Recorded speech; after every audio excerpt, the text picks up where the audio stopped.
Donc on a parlé des cimetières, je crois qu'il faudrait un peu regrouper toutes ces initiatives pour les rappeler.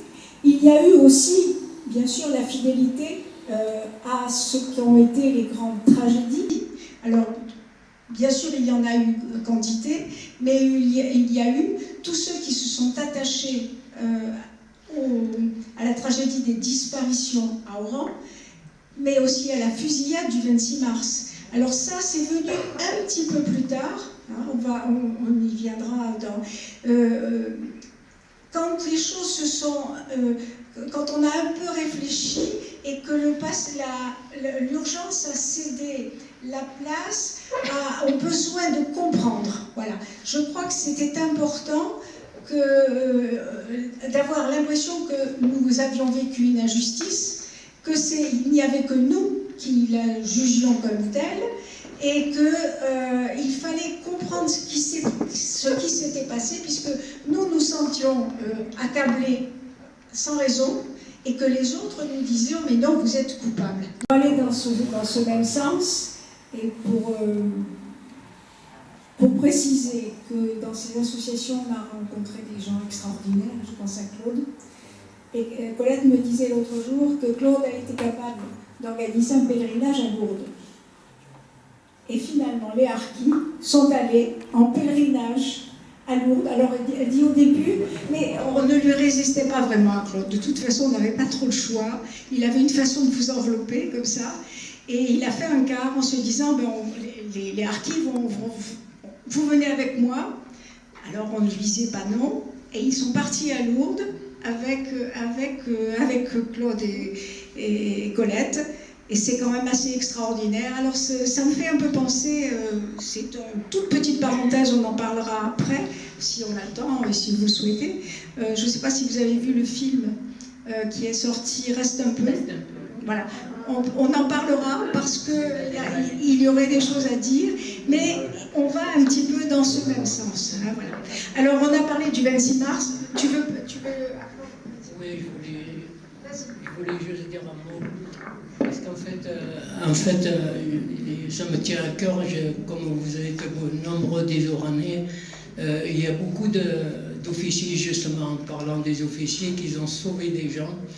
Et je sais qu'on n'entend pratiquement jamais parler de lui, c'est Salah Ben Kli. Eh bien, il en a sauvé 300. Oui. 300, mais j'ai jamais entendu parler de lui dans les associations.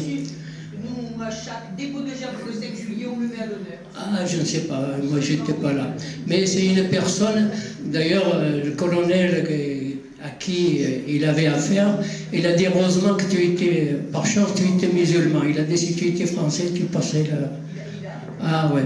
Il n'a pas obéi aux ordres, voilà. Il est sorti, Ouais. Et il a pu ainsi libérer toute une colonne d'Oranais qui se dirigeait vers la mort. Oui, Et après, il a été cassé. Hein. Alors, il s'agit là, je précise, il s'agit là du 5 juillet, donc les enlèvements, et de l'ordre qui a été donné aux soldats français de rester dans les casernes. Et c'est vrai que les seuls qui ont pu être sauvés, ce sont, je crois, il y a eu un officier français, disons européen, et un officier qui était de confession musulmane. Vous vouliez intervenir, monsieur ? Je suis Roland Albert, président de l'association Souvenir du 26 mars 1962. J'ai succédé à Claude Rochette. Et aujourd'hui, je représente Roger Saugon, je suis son vice-président. Ce qu'a dit Colette, c'est tout à fait vrai. Et au sujet de l'effacement, je peux vous dire que nous nous employons à perdurer le combat de la mémoire et la présence dans toutes les villes de France pour le 26 mars où il y a quelque chose. Personnellement, je suis un peu partout à Lyon, mais principalement à Paris le 26 mars, où je vous invite tous à venir nous rejoindre cette année encore. C'est difficile. Mais maintenant, au sujet de Rabat Khelif, je l'ai connu, j'étais un de ses amis, et il m'a expliqué à moi, il m'a dit que Rabat Khelif a été l'instigateur de l'édification de la grande mosquée à Lyon. Le 26 mars, il était à la Saint-Bonaventure avec nous. Voilà. Et il m'a expliqué que lui, à Oran, quand il a su ce qui se passait, il a supplié la hiérarchie de pouvoir intervenir. Et n'ayant eu aucune autorisation, il a décidé, lui et sa compagnie, de se rendre à la mairie d'Oran, où il a chopé, si je puis dire, le préfet qui était là. Il lui a dit, moi je vous ordonne de libérer tous les otages, sans quoi je fais un massacre.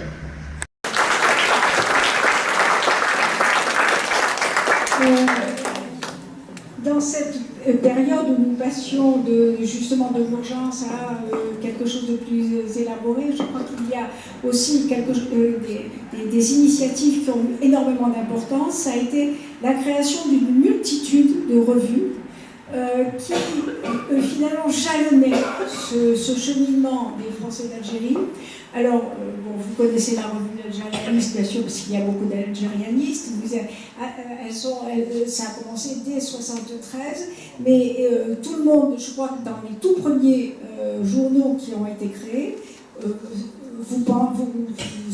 vous avez certainement connu le magazine Pied Noir de Jean-Marc Lopez, et qui a été repris dernièrement. Tu peux nous en dire un petit peu quelque chose? Voilà, je vous remercie d'écouter. Donc moi je suis née à Fort-de-L'Eau en 48, j'en suis partie en 62 comme tout le monde avec rien du tout, ni le chien, ni le poupon, ni la bicyclette. Je suis arrivée en France, on a campé une année à Saint-Nazaire dans un camp de regroupement, enfin il n'y avait rien quoi. On est descendu sur le bord de Bouc. Bon, la vie s'est enchaînée. Après je suis devenue présidente de l'amicale des anciennes de Fort-de-L'Eau depuis 30 ans, je dirige ça. Je m'occupe de la CEP Ensemble pour les Constantinois, je leur fais un revue aussi. Bon, 36 000, bon, j'ai été ici avec Madeleine Proust quand on a créé la Maison des Rapatriés, donc je suis ici depuis le début. Donc je suis un petit peu de partout. Kader est venu me voir un jour en type quand il voulait créer son association. Il m'a dit voilà, nous on n'est pas des intellectuels, on est des combattants, est-ce que tu es partante avec nous? Et j'ai dit oui. Donc on a créé l'association.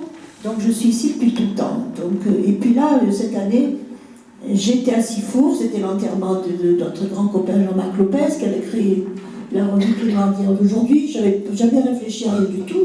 J'étais devant la tombe avec sa sœur qui me dit bon maintenant malheureusement ça s'arrête. Ou alors quelqu'un reprend. Et là je m'entends dire ben pourquoi pas moi.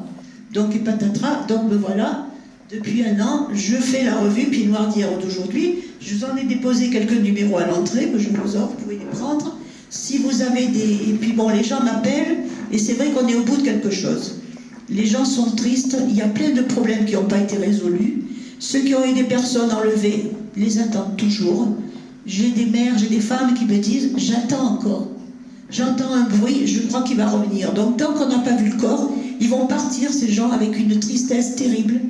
Et cette tristesse, ils me la transmettent. Parce que franchement, j'ai des coups de fil du matin au soir, on m'appelle, on m'écrit, ils attendent, et on arrive en bout de vie, on n'a rien gagné apparemment, parce que les disparus sont disparus, les cimetières, moi le cimetière de Fort-de-L'Eau, il a été rasé, j'ai ma petite soeur, mon grand-père, ma grand-mère qui ont disparu, on m'a envoyé des photos, on voit les gens en train de creuser les tombes, enfin, mais bon, ça fait de la peine tout ça, donc je fais cette revue.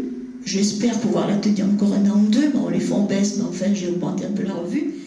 Donc voilà, donc je suis dans la mémoire du matin au soir.